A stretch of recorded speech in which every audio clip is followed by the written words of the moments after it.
Êtes-vous prêt à voyager des frontières de vos peurs aux limites de vos rêves, à rencontrer des mythes et des légendes, des diables et des anges, à vous laisser conduire sur les chemins de l'étrange? Arcanum Fabulas. Saison 5.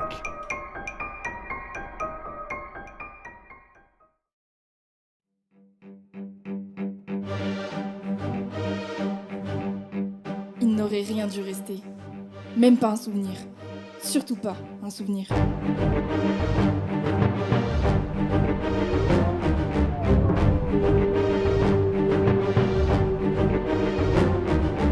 Amaldricus, tome 3, l'esprit de Romac.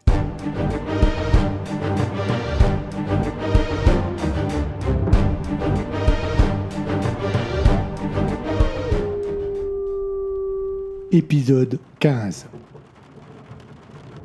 Les gouttes de pluie sur le pare-brise et l'habitacle de la voiture donnaient une sérénade des plus désagréables. Toutes les 5 ou 6 secondes, un coup d'essuie-glace venait rythmer cette composition originale par un crissement sourd. Le jeune policier soupira et regarda sa montre. Il remonta la fermeture de son blouson car, en plus, il faisait froid. La portière s'ouvrit et c'est un lieutenant Rob détrempé qui se glissa sur le siège passager de la 306 banalisée.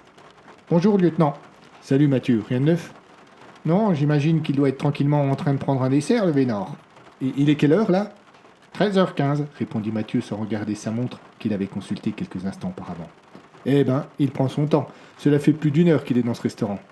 Moi, je ne distingue pas ce qui se passe à l'intérieur. » S'installa alors quelques minutes d'un silence à peine troublé par le concert de la pluie.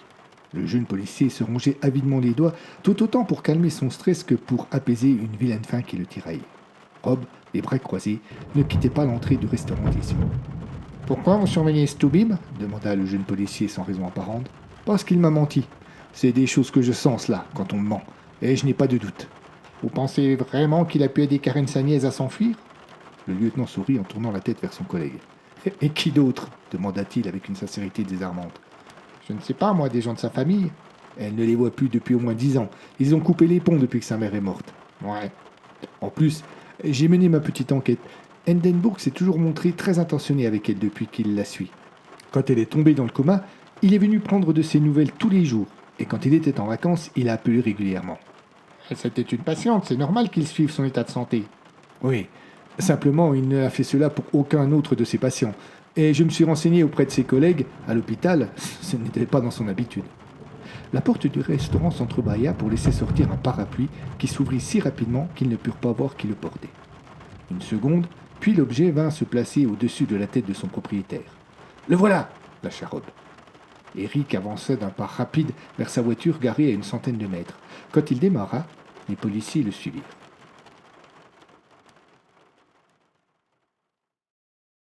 Dans Besançon, à cette heure-ci, la circulation était assez fluide, même dans les petites rues du centre-ville, et plusieurs fois, pour éviter de se faire repérer, la voiture de police dut prendre des voies parallèles à celles empruntées par le jeune médecin. Sans aucun détour, ce dernier regagna l'hôpital et sa voiture disparut sur le parking réservé au personnel. « Et voilà, soupira le jeune policier, encore rien pour cette fois. »« Cela ne fait que 4 jours, rappela Rob. »« Oui, mais en 4 jours, rien. Si sa nièce est toujours dans le coma, ou qu'il l'a emmenée, il n'a pas pu la laisser aussi longtemps sans soin. Peut-être vous êtes-vous trompé ?» Rob ne répondit pas. La radio crépita. « Caméléon, vous êtes où ?»« Voilà la relève, » dit le jeune homme en saisissant la radio pour répondre. « Nous sommes devant l'hôpital où le jeune et beau médecin est revenu pour sauver des vies innocentes. »« Bien, on vient te relever. »« Non, relever. Le lieutenant Rob est avec moi. »« Ah bon ?» fit la voix étonnée. « Le commissaire le cherche partout, il a des renseignements à lui demander. Il faut qu'il le rappelle. » Mathieu tourna la tête pour s'assurer que son supérieur avait bien entendu ce qui venait d'être dit. Mais Rob avait déjà quitté la voiture et courait en direction de l'hôpital pour trouver une cabine téléphonique. Lorsqu'il revint, une dizaine de minutes plus tard, la relève était sur place. Rob prit son collègue à part. « Vous doutiez ?» Le jeune policier fit une moue prêt à contester, mais Rob ne lui laissa pas le temps. « Si, vous doutiez. Eh bien, devinez ce qu'il a fait pendant ses vacances, votre docteur Courage. »« Je ne sais pas, lieutenant. Il est allé passer ses vacances chez sa grand-mère, près de Pontarlier, et sans sa femme. Et ça, Ce n'est pas dans ses habitudes non plus. Mais il y a mieux. Vous savez qui il est allé voir ?» Rob laissa un temps au policier pour répondre par la négative. Il laissa juste une seconde de silence pour affirmer son effet. Il est allé voir le commissaire qui, il y a 20 ans, a arrêté Karen Sagnès et il l'a harcelé de questions sur l'affaire. Qu'est-ce que vous en pensez ? Que cela ne nous dit pas où il aurait pu l'emmener pour pouvoir la laisser plusieurs jours sans soin. Mais vous êtes idiot ou quoi ? Le jeune policier s'offusqua de la remarque du lieutenant, mais ce dernier ne le remarqua même pas. Il était lancé sur son idée et il poursuivit. Chez sa grand-mère, et c'est la vieille qui s'en occupe. Voilà pourquoi il peut rester à l'écart. C'est léger, mais possible. Qu'allons-nous faire alors ? Eh bien, faire surveiller la grand-mère. Ah oui. Il marqua une légère pause. C'est une manie alors. Rob le foudroya du regard.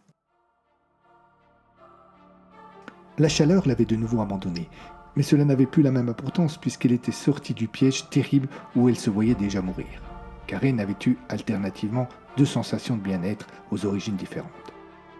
Après la seconde, elle s'était sentie enveloppée d'un impressionnant tourbillon qui avait opacifié le monde qui l'entourait.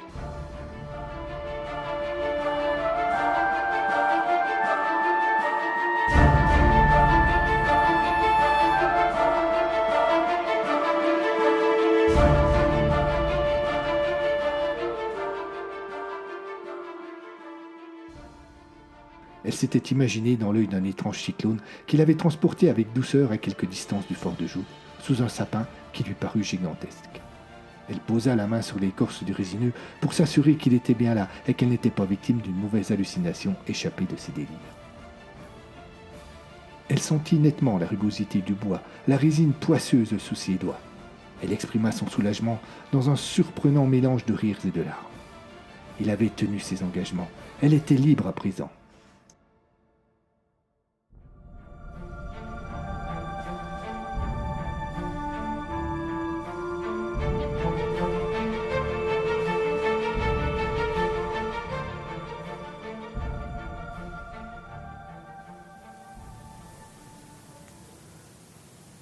Le cri d'un corbeau lui fit lever les yeux juste l'instant où elle recevait 2 gouttes de pluie sur le visage.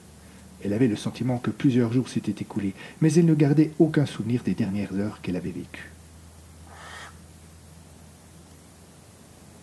Elle portait juste une chemise de nuit blanche marquée des inscriptions « Hôpital de Franche-Comté », et ses pieds n'étaient chaussés que de l'herbe et de la terre humide de pluie qui l'entourait. C'était un bien maigre bagage pour affronter l'intempérie qui menaçait et le froid déjà présent. Elle s'en moquait. Son bonheur de liberté était le plus fort. Plus de barreaux, plus de murs. 20 ans qu'elle n'avait pas eu ce sentiment. Elle erra sans but dans la forêt une grande partie de la matinée, jusqu'à ce que le froid et la faim deviennent intenables.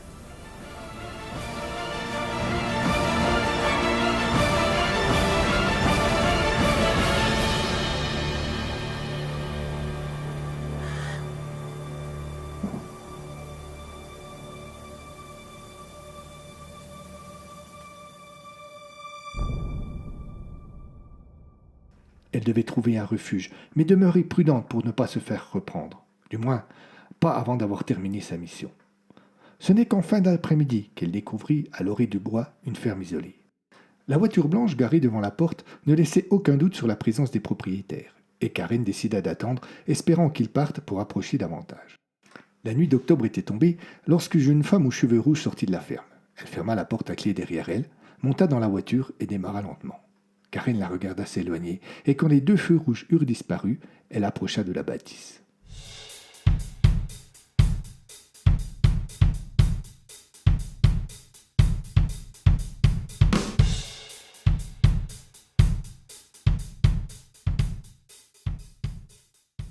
L'entrée était une porte-fenêtre en verre cathédrale qui ne laissait rien deviner à l'intérieur.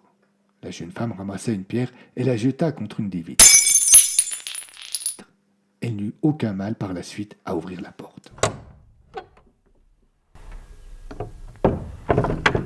L'intérieur était propre et sans excès. C'était une ferme d'habitation qui n'appartenait sans doute pas à un exploitant agricole. Elle fit le tour des 4 pièces du rez-de-chaussée avant de découvrir la chambre au premier étage. Dans une grande penderie, elle trouva des habits chauds, un jean noir et un épais pull en laine mohair fuchsia avec un ample col. Avant de s'habiller, elle prit une douche et emprunta les produits de beauté de la propriétaire pour se rendre présentable. Elle enfila sa chemise de nuit dans un sac pour ne pas laisser d'indices. Elle trouva un peu d'argent dans un pot de la cuisine et quitta les lieux précipitamment, de peur que les propriétaires ne reviennent. Il ne pleuvait plus, et le pull au col moelleux remonté jusqu'à son visage la protégeait efficacement du froid. Elle suivit le chemin qui regagnait la route et prit une direction au hasard. Elle n'avait pas vraiment l'idée de l'heure, mais elle devait être autour de 18 heures au vu du nombre important de voitures qui passaient sur la route. Elle leva le pouce et n'eut pas longtemps à attendre avant que quelqu'un ne s'arrête.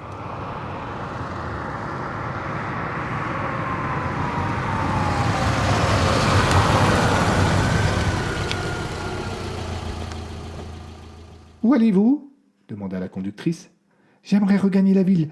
Je suis tombé en panne de voiture un peu plus loin et je voudrais aller chercher mon mari pour qu'il vienne me dépanner. »« Ah, c'est idiot. Allez, montez, je vous ramène jusqu'à Pontarlier. »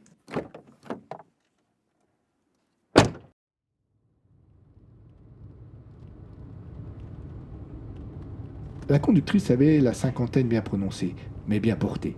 Une paire de lunettes rondes lui donnait un air bonhomme et un sourire apaisant la rendait fort sympathique.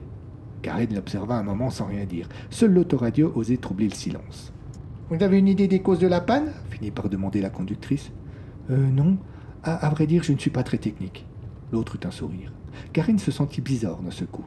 Sans vraiment pouvoir l'expliquer, elle mit un certain moment avant de réaliser que c'était la première fois depuis presque 20 ans qu'on lui parlait, simplement, comme à un être humain et non pas comme à une criminelle.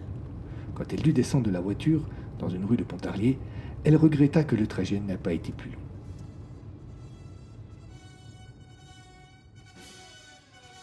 Ce rêve était étrange. Comme souvent dans ce genre de situation, Emma était parfaitement consciente que ce qui l'entourait n'avait rien de réel. Cette fête foraine de cinéma, avec sa grande roue et son train fantôme installé sur l'exigu parking du Fort de Joux, cela n'avait aucun sens. Pourtant, elle prenait un réel plaisir à déambuler dans les allées noires de monde, mais où chaque personne avait le même visage. Les femmes, les hommes et les enfants, les vieillards, tous présentaient exactement les mêmes traits.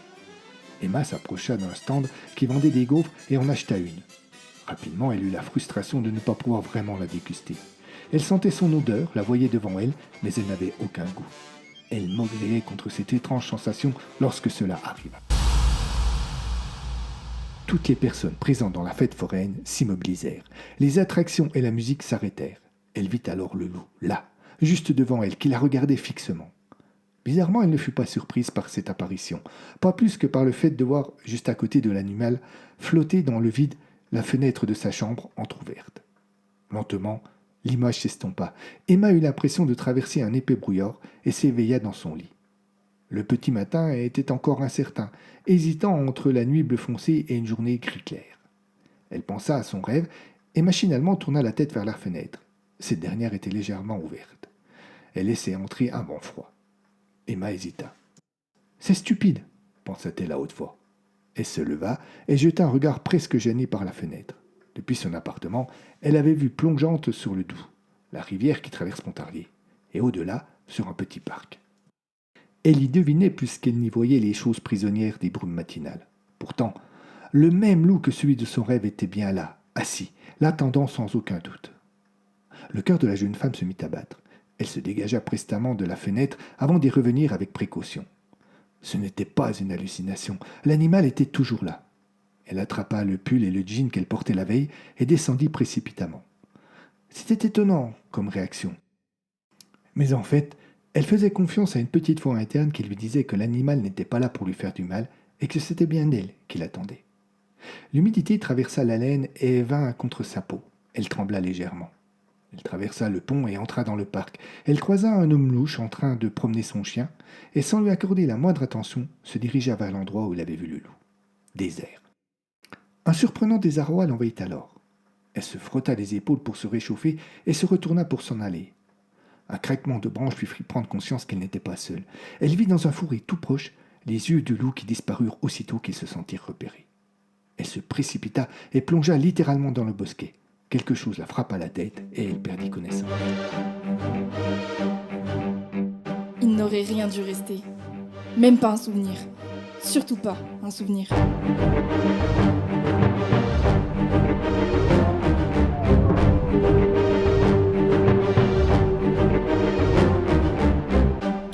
À suivre.